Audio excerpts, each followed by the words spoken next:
తాకట్లో ఉన్న బంగారాన్ని విడిపించి ఆ రోజున మార్కెట్ ధర కట్టి మిగిలిన డబ్బును మీకు అందిస్తుంది కొమ్మూరి గోల్డ్. జోడీ టాపిక్ వచ్చింది కాబట్టి బిబి జోడీ ఎలా ఉంది ఎక్స్పీరియన్స్ ఫస్ట్ రియాలిటీ షో? బాబోయ్ dance competition guys, it's not a small thing. నిజంగా చాలా కష్టపడాలి తెలుసు. అసలు నాకు డాన్సే రాదు ఫస్ట్. సరే బీబీ జోడీ అవకాశం వచ్చింది, ట్రై చేద్దాం. ఫస్ట్ నేను డాన్స్ నేర్చుకోవచ్చు, ఓహో ఇట్లా ఉంటుందా అని చెప్పి తెలుసుకోవడానికి జోడీ చేస్తాను అన్నాను, వైల్డ్ కార్డ్ గా అయినా సరే. అక్కడ అందరూ టాప్ నైనిక, అమర్దీప్, సృష్టి, మానస్ ఎలాంటి డాన్సర్లు, ఒక్కొక్క శ్రీ సత్య వాళ్ళు ఎంత మంచి డాన్సర్లు. వెళ్ళినా ఓకే, చైతు చాలా బాగా చేశాడు. నిజంగా చాలా చాలా చాలా సపోర్ట్ చేశాడు నాకు. నేను 2 days లో 2 performances నేర్చుకున్నా. నాకు చాలా గొప్పది, ఒక పెద్ద అచీవ్మెంటే నాకు. అది విన్నర్ లానే అచీవ్మెంట్, నేను నిజంగా రాసుకుంటాను అది. అది చాలా బరువు కూడా ఉంది. బట్ నిజంగానే నేనైతే ఫుల్ హ్యాపీ అబ్బా. నేనైతే హ్యాపీ. సరే ఇంకా రాకుండా ఉండాల్సింది అని అనిపించిందే గానీ, బట్ నా పర్ఫార్మెన్సెస్, నా ఫస్ట్ పర్ఫార్మెన్స్ కి అయితే నేను బానే చేశానని ఫీల్ అవుతా. కాదంటే ఇప్పుడు మీరు వెళ్తున్నావు ఫస్ట్ రియాలిటీ షో, చైతు వదిలేస్తాను అని అన్నాడు, ఎందుకు వదిలే అని ఎంకరేజ్ చేసావు? వదిలే అని ఎంకరేజ్ చేయడం కాదు, ఇప్పుడు నా పార్ట్నర్ తను ఓకే. అప్పటికి చాలా సార్లు పాపం ఏదో కుదరట్లే, కీర్తి వెళ్ళిపోయింది, తర్వాత ఇంకో పార్ట్నర్ కావాలి, పవరస్త్ర పోయింది, అదే ఎలిమినేషన్ లేదు ఏం లేదు, పవరస్త్ర పోయింది అన్ని. సో నేను లాస్ట్ 2 days వెళ్ళా, నాకు చాలా సపోర్ట్ చేశాడు. ఇప్పుడు నిజంగానే చైతు కొంచెం మంచి డాన్సర్, చాలా బాగా చేస్తాడు. నేనా నా డాన్స్ అంతంత మాత్రాన్ని ఏదో వచ్చినట్టు మన డాన్స్ గురించి తెలుసు. అలాంటి నన్ను పార్ట్నర్ కాకుండా ఒప్పుకున్నాడు చైతు, అక్కడే సపోర్ట్ చేశాడు. తర్వాత నాకు స్టెప్స్ నేర్పించడంలో చాలా ఓపికగా పేషెన్స్గా నేర్చుకో అని చెప్పి చేస్తున్నాడు, చాలా మంచిగా హెల్ప్ చేశాడు. అలాంటిది సమ్వేర్ తనకి ఇంకా ఏదో కలిసి రావట్లేదనో, బట్ సమ్వేర్ ఈ ఫెల్ట్ బ్యాడ్, దేనివల్ల హర్ట్ అయ్యాడు. చేయను అన్నప్పుడు నాకు అంత సపోర్ట్ చేసిన పార్ట్నర్ని నేను సపోర్ట్ చేయకుండా ఎందుకుంటా? నేను సపోర్ట్ చేయకుండా లేచేతు నేనైతే చేస్తానని చెప్తే వాల్యూ ఏంటి? సో అంత నాకు సపోర్ట్ ఇచ్చాడు కాబట్టి నాకు సపోర్ట్ ఇవ్వాలనిపించి, ఓకే నీకేం నచ్చితే అది చెయ్యి అని చెప్పి నేను కూడా ఓకే అన్నాను. ఫీల్ అవ్వలేదా? ఫీల్ అయినా ఉంటది కదా ఎంతైనా, first dance reality, first stage performance, ఇలా వచ్చి ఇలా వెళ్ళిపోవడం ఉంటది కదా ఎంతైనా సరే, బాధ ఉంటది. కానీ ఏం చేయాలి, బాధపడి అయిపోయింది. ఇంకా బాగుందా ప్రదీప్, యాంకర్ ప్రదీప్ తో శేఖర్ మాస్టర్ బాగుంది, మన శ్రీదేవి గారు. శ్రీదేవి గారు చాలా బాగుంటారు బయట, తెలుసు నాకు, నేను చేశాను. నువ్వు చేసావు కదా, చాలా బాగుంటారు, చాలా బాగుంటారు, ట్రై చేశాను, బాగుంటారు. సదా మ్యామ్ కూడా, ఇద్దరు బ్యూటిఫుల్ గా ఉంటారు. అంత మంచిగా ఉంది, హ్యాపీ అనిపించింది మొత్తం. నాకు ఇష్టం, నాకు నచ్చుతుంది అబ్బా.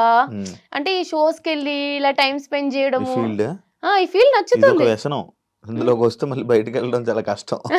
లేదా మేనేజ్ చేస్తాను కానీ నాకు నచ్చుతుంది అనుకుంటాను వాళ్ళ తెలిసి. నేను స్టార్టింగ్ లో, నువ్వు అప్పుడు సరే తర్వాత మాట్లాడదాం. ఏంటి స్టార్టింగ్ లో? ఎస్, బయటికి వచ్చి రాగానే రివ్యూస్ మొదలు పెట్టావు అబ్బా, బిగ్ బాస్ మీద రివ్యూస్ స్టార్ట్ చేసావు. తనుజ మీద ముద్దు బిడ్డ, సామ ముద్దు బిడ్డ, ఈ కామెంట్లు అన్నీ నువ్వు, అంటే అది నువ్వు డైరెక్ట్గా ఓపెన్గా మాట్లాడేసావు అనమాట. అంటే అప్పుడే వెళ్ళిన కంటెస్టెంట్, అదే సీజన్ కంటెస్టెంట్ అలా వచ్చి చెప్పడం నీకేం ఇంపాక్ట్ రాలేదా, అవ్వలేదా?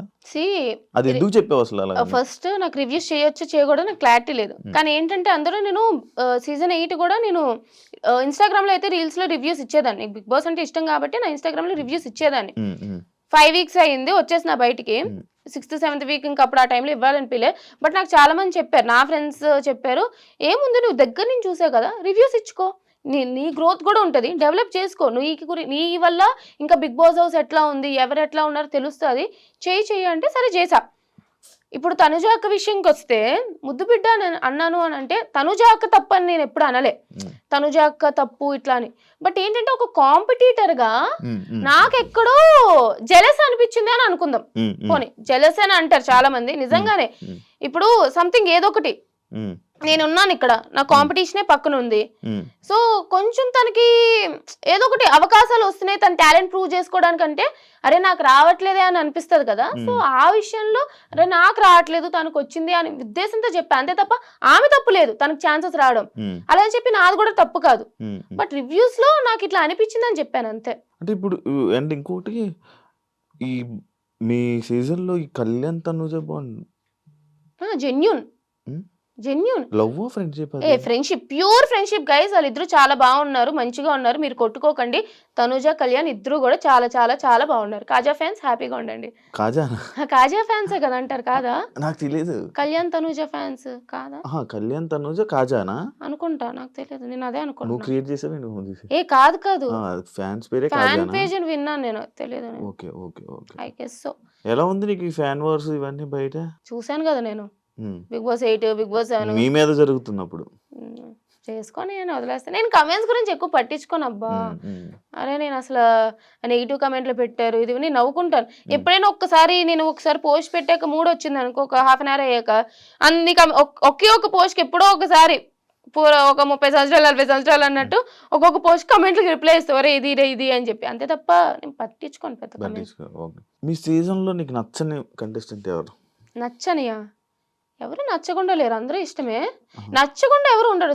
అదేంటి ఏమంటారు, వాళ్ళకి ఏమైనా నాతో శత్రుత్వం ఉండడానికి మీ ఇద్దరం ఏమైనా ఎప్పటి నుంచో కొట్టుకుంటున్నామా? హౌస్ లో నీకు నచ్చని కంటెస్టెంట్? హౌస్ లో నచ్చని కంటెస్టెంట్ ఎవరు లేరు. హౌస్ లో ఉన్నప్పుడు హౌస్ లో ఉన్నప్పుడు నాకు నిజంగానే 5th వీక్ లో బర్నీ అన్న నచ్చలే. ఆ బెట్ టాస్క్ అది అయింది కదా, అప్పుడు ఎక్కడో నాకు టార్గెట్ చేసినట్టు అనిపించింది అనమాట. అండ్ అట్లా అవుతూ బిగ్ బాస్ బజ్ లో అంటే నాకు ఇమ్యూనిటీ వచ్చే ఛాన్స్ ఉంది, బట్ ఆయన తోయడం వల్ల somewhere I lost that immunity and అట్లా డేంజర్ జోన్ లోకి వెళ్ళడం. అండ్ బిగ్ బాస్ బజ్ లో కూడా నాకు వీడియో క్లిప్ చూపించారనమాట. నాకు హెల్త్ బాగాలేదు, నేను పడిపోయినా. సో నాకు హెల్త్ బాగాలే, నాకు బ్యాక్ పెయిన్ అది సివియర్గా ఉండే. అందుకని చెప్పి నేను ఇట్లా వాళ్ళతో కూర్చునేదాన్ని. అది నాకు తెలిసి నేను మెడికల్ రూమ్కి వెళ్తూ వచ్చేదాన్ని. చూస్తున్నారు వాళ్ళందరూ. బట్ ఆ అంత యాటిట్యూడ్తో కూర్చుంది చూసావా అని అన్నప్పుడు, ఓ అతనికి ఇంత బ్యాడ్ ఒపీనియన్ ఉందా అని చెప్పి నాకు అప్పుడు నచ్చలేదు. కానీ బట్ తర్వాత ఆయన నిజంగానే జెన్యున్గా అపాలజైజ్ చేశారు. అసలు అంత పెద్ద అతను ఒక ఛాన్స్ వచ్చినప్పుడు 13th వీక్ 14th వీక్లో నాకు చెప్పారు, ఈ వీక్ రిగ్రెట్ అవుతున్నాను. సో ఆ వీక్ లో నచ్చలేదు, కానీ తర్వాత అందరితో కూడా బాగానే ఉన్నారు. బిగ్ బాస్ లో నీకు నచ్చింది ఏంటి, నచ్చలేదు ఏంటి? బిగ్ బాస్ ఓవరాల్ జర్నీలో నచ్చిందా? బాగుంటది ఎక్స్పీరియన్స్. ఇట్స్ లైక్ అసలు బయట ప్రపంచం వేరు, లోపల వేరు. అసలు కొన్నిసార్లు మనం ఫేసెస్ కూడా మర్చిపోతాం, బయట ఉన్న వాళ్ళ నేమ్స్ మర్చిపోతాం. It's completely different. నాకు నిజంగా చాలా ఎంజాయ్ చేసా. నచ్చలేదు ఏంటంటే బోర్ కొడుతుంది కొన్నిసార్లు.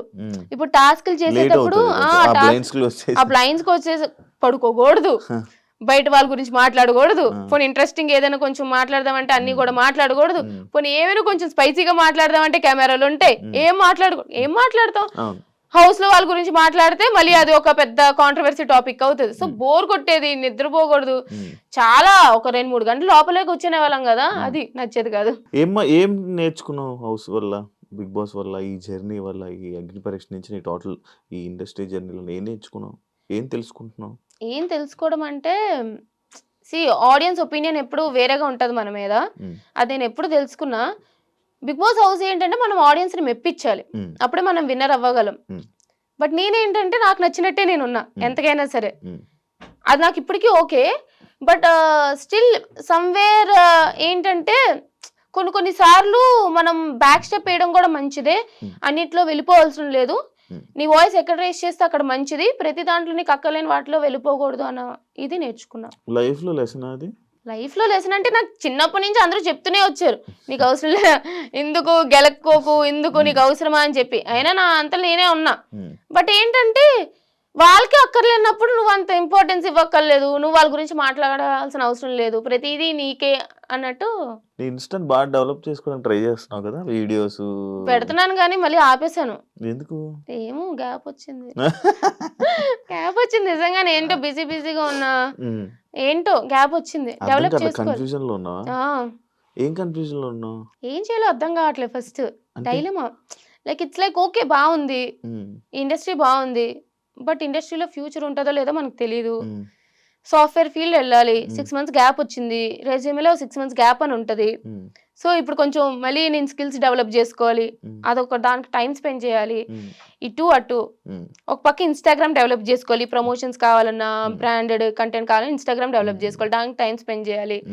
సో ఇట్స్ లైక్ ఏంటి అసలు ఏం చెయ్యాలి అనేది కొంచెం కన్ఫ్యూజన్ లో ఉన్నా. సినిమాలో ఏమైనా ఇంట్రెస్ట్ ఉందా? యాక్టింగ్? సినిమా అంటే నేను ఎప్పుడు సినీ ఇండస్ట్రీ అనుకోలేదు, కానీ మంచి రోల్ వస్తే వెళ్తా. బట్ నేను చేయాలని ఉందా ఇండస్ట్రీ? ఓకే అంటే ఫస్ట్ నాకు ఇది కూడా ఇష్టం లేదు, బట్ ఇప్పుడు నచ్చుతుంది కదా. సో మేబీ తర్వాత ఆపర్చునిటీస్ వచ్చినప్పుడు దాంట్లో చేస్తే కూడా నచ్చుతుందేమో. మీ ఇంట్లో